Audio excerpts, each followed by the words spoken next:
Hello, good morning. ഇന്ന് നല്ല മഞ്ഞുള്ളൊരു ദിവസമായിരുന്നേ, അതുകൊണ്ട് തന്നെ രാവിലെ ഞാൻ നടക്കാനിറങ്ങി.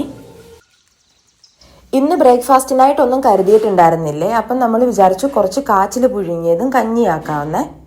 ഇവിടെ ചേമ്പും കാച്ചിലും ചേനയും ഒക്കെ എല്ലാവരുടെയും ഫേവറേറ്റ് ആണ്. ഈ കാച്ചിലിന് ചില നാട്ടിൽ കണ്ടിക്കിഴങ്ങ്, കുത്തുകിഴങ്ങ് എന്നൊക്കെ പറയുവേ. നിങ്ങളുടെ നാട്ടിൽ എന്താ പറയുന്നതെന്നുള്ളതൊന്ന് കമൻറ്റ് ചെയ്യണേ. നമുക്കിവിടെ കിട്ടിയത് നീലക്കാച്ചിലാണ്.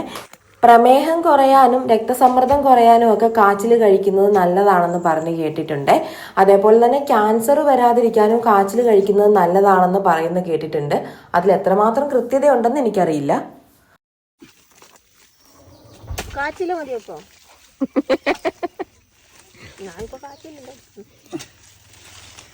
അപ്പോൾ നമ്മൾ കാച്ചിലെല്ലാം പറിച്ചു കഴിഞ്ഞു. മണ്ണെല്ലാം കളഞ്ഞ് നന്നായിട്ട് കഴുകിയെടുക്കുവാണേ. കാച്ചിൽ പുഴുങ്ങാൻ വെച്ച സമയം കൊണ്ട് ഞാനും പാറുവും കാന്താരി പറിക്കാൻ പോയി. അപ്പോൾ നമ്മൾ കാച്ചിലെല്ലാം പുഴുങ്ങിയെടുത്തിട്ടുണ്ട്, കാന്താരി ചമ്മന്തി ആക്കിയിട്ടുണ്ട്. അപ്പോൾ ഇന്നത്തെ വീഡിയോ ഇത്രയേ ഉള്ളൂ. അടുത്ത വീഡിയോയുമായിട്ട് വീണ്ടും കാണുന്നത് വരെ സസ്നേഹം, മീരാ കൃഷ്ണൻ.